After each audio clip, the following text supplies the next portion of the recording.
There's one fear that quietly controls millions of people every day. It stops them from speaking, from taking risks, from asking someone out, from chasing opportunities. It's the fear of rejection. What's strange is that rejection can hurt more than a broken bone, even though nothing physically happened. A text goes unanswered. An interview ends with a no. Someone chooses another person instead of you. And suddenly, your entire self-worth begins to collapse. But why? Why does something so ordinary feel so painful? The answer is hidden deep inside the human brain. Hello, everyone. This is The Quiet Signal, where we explore the psychology behind the world around us. Every person alive has experienced rejection. Some remember being left out at school. Others remember a breakup, a failed job interview, or simply being ignored. Most people think rejection is just an emotion, but it's much more than that. Your brain treats rejection as a threat, not because something is wrong with you, but because for most of human history, being rejected could actually mean death.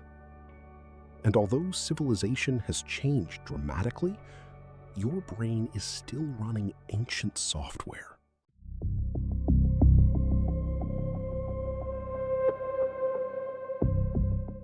Imagine living 50,000 years ago.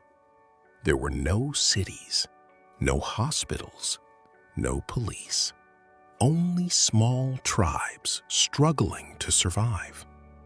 Everything depended on belonging.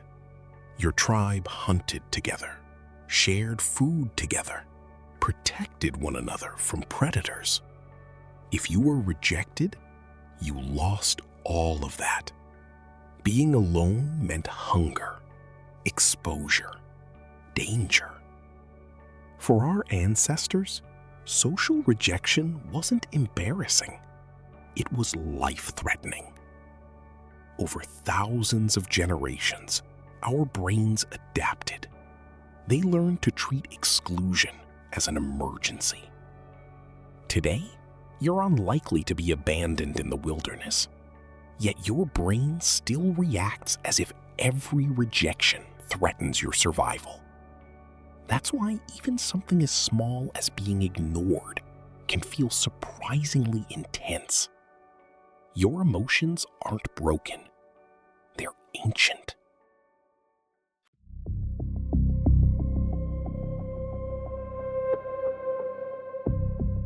Here's something fascinating. Your brain processes social rejection in many of the same regions that respond to physical pain. In other words, being rejected doesn't just feel painful.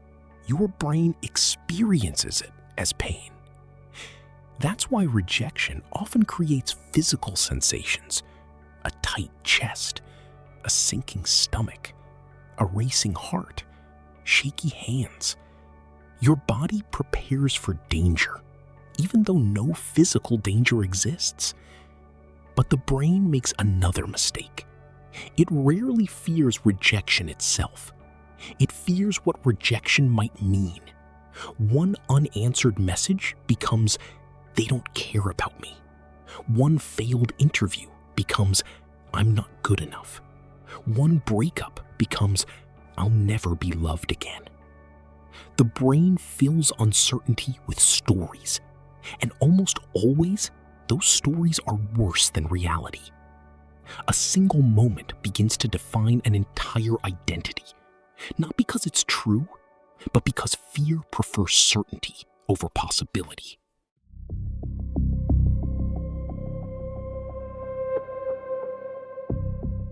Thousands of years ago, rejection happened face to face.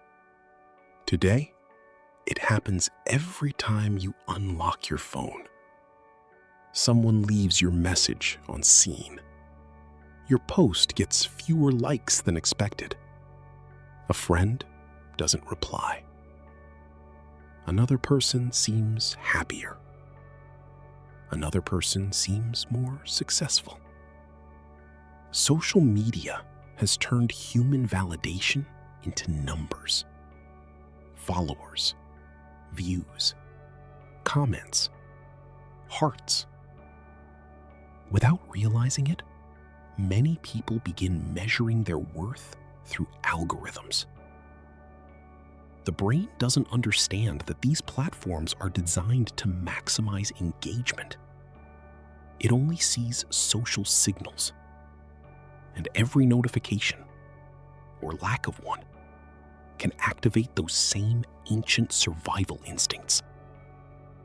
Ironically, the more connected the world becomes, the easier it is to feel rejected.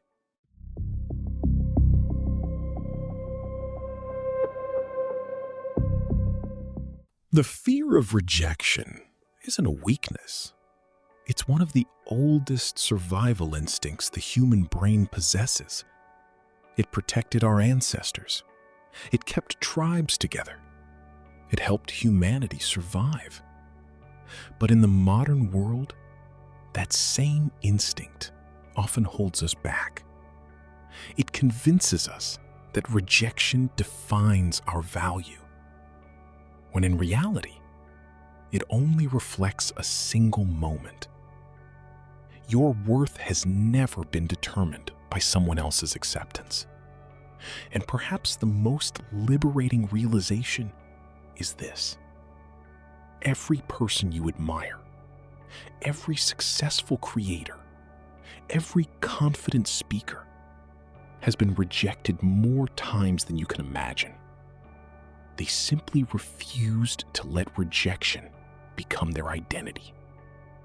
Because on the other side of rejection is where growth begins. They stop creating. They stop expressing how they feel. Not because they're incapable, but because they're trying to avoid temporary discomfort. Yet every meaningful achievement requires the possibility of rejection. Every successful entrepreneur has heard no. Every great artist has been criticized. Every lasting relationship began with someone risking rejection. The difference isn't confidence. It's the willingness to move forward despite uncertainty. Here's what most people never stop to consider. Not every rejection is about you. People reject opportunities, relationships, and conversations for countless reasons you'll never know. They're overwhelmed, they're afraid, they're distracted. They're dealing with problems you can't see. But the human brain almost always chooses the simplest explanation: I wasn't enough. That belief becomes dangerous because fear of rejection doesn't just create pain, it creates hesitation. People stop applying for jobs. They stop introducing themselves. Subscribe to understand better human psychology